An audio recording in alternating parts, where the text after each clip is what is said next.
There was a scene in which I had to wear rubber breasts for comical effect, as if there were any other kind of effect you would wear them for. Opening a bank account, I don't think so. It can only be comical effect. He was a drinking, I think, and he was a. There were three sort of beer buddies of. Was it Blackadder or somebody else? Do you remember? Yeah, it was the Whiteadders. The Whiteadders, that's right. Miriam Margolis. Jim. That's right. Yeah. And so it was a farce, wasn't it? There were the Whiteadders, who were Puritans, were coming to stay, and then the three drinking buddies were having it. Was it a stag party or something? Something of that nature. I've forgotten that, you see.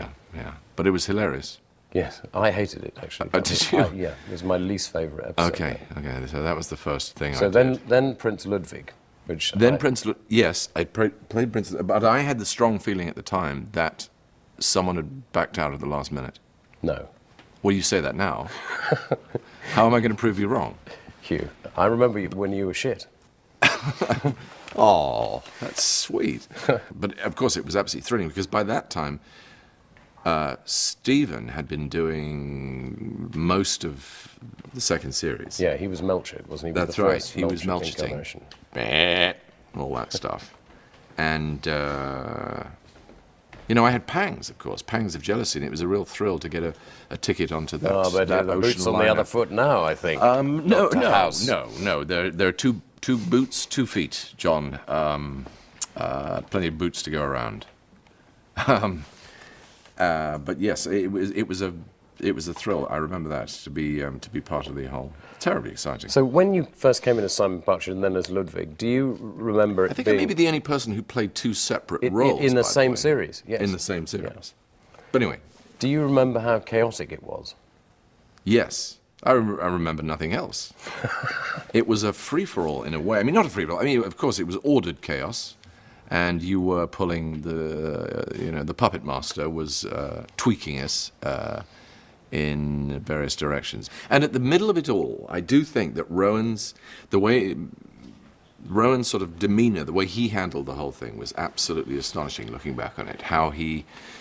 Because he had that sort of very difficult balance between, I mean, he's playing the main character, he's playing the title role, and he's got to take responsibility for it and hold the centre of it, but at the same time he has to let other people flourish around him and contribute to other people's, and he sort of kept such a wonderful atmosphere of calm. He wasn't cross, was he? Amazing. He wasn't. He could have been really cross. He was incredibly generous, and yet never sort of shrugged and let other people run away with it. He always had control of it. He always took responsibility for it.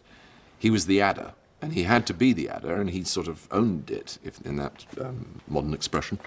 But at the same time, he let everyone else sort of, argue and bicker and, go off at weird tangents. I seem to remember that we would write lines for him as well, so that you'd have to have... Which he then mouthed to himself. He's sort of replaying them like a... Yes, that's funny.